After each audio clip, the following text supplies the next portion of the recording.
Eto, wala akong kontra dito mga bossing ko dahil yun nga po ay good for the brain po to. Yan.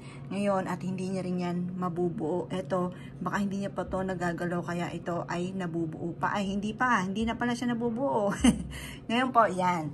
Ngayon, yan. Mahilig siya sa mga cars. Yan, kagaya po niyan. Tapos, yung mga, ayun, yung robot na yan mga bossing ko. Yan, isa rin yan. Tapos, ito ang isa sa mga pinagtatalunan po namin dahil hindi talaga matigil po dyan. Tapos, ito, collection po niya mga bossing ko ng Spider-Man. Yung mga ganon, yun yung mga collectible item na yan na mahal po yan mga bossing. Yan. Bagamat, pag hindi siya nabibili, alam ko na para siya naiinis. Pero hindi ko na lang pinapansin mga bossing ko. Dahil kada lalabas, ang gusto lagi ay bibili ng laruan. Alam niyo yung mga bata. Kaya kagaya po niyan mga bossing. Yan, kaya pag ako inaano ko pagka bili ng bili mga bossing ko at napakarami na nito mga bossing. Ayan, kagaya po nito, minsan hindi kami lalabas pero nakakasimple po siya sa pag-order mga bossing ko sa Lazada at meron din siya sa Shopee mga bossing. Meron din ganito sa Shopee. Ayan, may mga mahal po dyan, meron din mga mura lamang po. Ayan, kagaya ito, medyo mahal po yan. 1,895. Isang gano'n lang siya, yung cut siya mga bossing kasi mahilig din yan sa pusa mga bossing.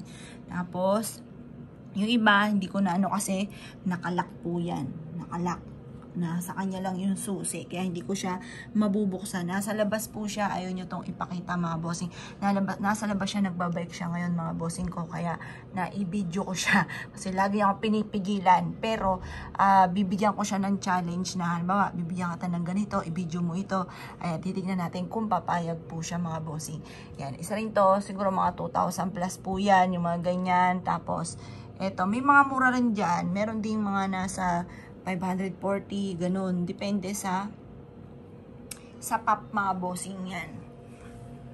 Tapos minsan ito, meron siyang ganito kasi favorite daw ito ng Blackpink ni ate. O, diba? Umistel siya si ate daw. Pero wala na si ate. Pero umorder pa rin siya mga bossing. Tapos, yan, medyo lang yan. Yung sila, Naruto. Medyo lang yan. Ayan, pero mahilig din siya sa Lucky Charms. At may third eye din si Justin mga bossing. Kapag nananaginip siya, tinatakpan ko ang bibig. Minsan ayaw kong marinig. Pero nagkakatotoo mga bossing. Yun nga po yung napanaginipan niya si ate. Yan, tapos yan, napakaraming bala mga bossing ko. Ngayon, inaawitan na naman ako mga bossing. Pag lumabas daw kami, ibilang ko daw siya ng bala. Pero maayos siya sa gamit. Siya mismo nag-aayos po niyan. Tapos kapag parang may natatanong siyang alikabok, dinut-dut-dut ko mga bossing. Ayan yung kamay ko. Nako, malilintikan tayo mga bossing ko. Dahil talagang pinupunasan at sinisipat-sipat niya po yan mga bossing. Yan. Tapos, ayun nga po mga bossing ko, nabakas ng ating kamay, bahala siya. Magalit siya mga bossing, hindi ko siya bibilan ng laruan. Yan po mga bossing ko, yung mga bala. Sabi niya, naglalambing-lambing kanina, bumili daw kami ng bala. Diyos ko, mahal po yun mga bossing. Kaya, minsan mas gusto ko dito na lang sa bahay kaysa gumala. Dahil alam ko na yan na naman yung anak ko mga bossing.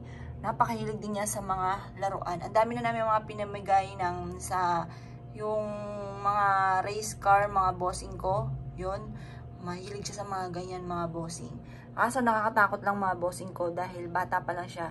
Kaya nagpataob-taob mga bossing ko sa bike. Dahil yung mga napapanood niya, ginagaya niya exhibition sa bike mga bossing. Nagpagdidrip mga bossing ko. Kaya sabi ko sa kanya, nako anak, nakakatakot kapag lumaki ka. Baka makita mo, tinakas na si sasakyan at nakipag car racing mga bossing. Yan, nakakatakot naman.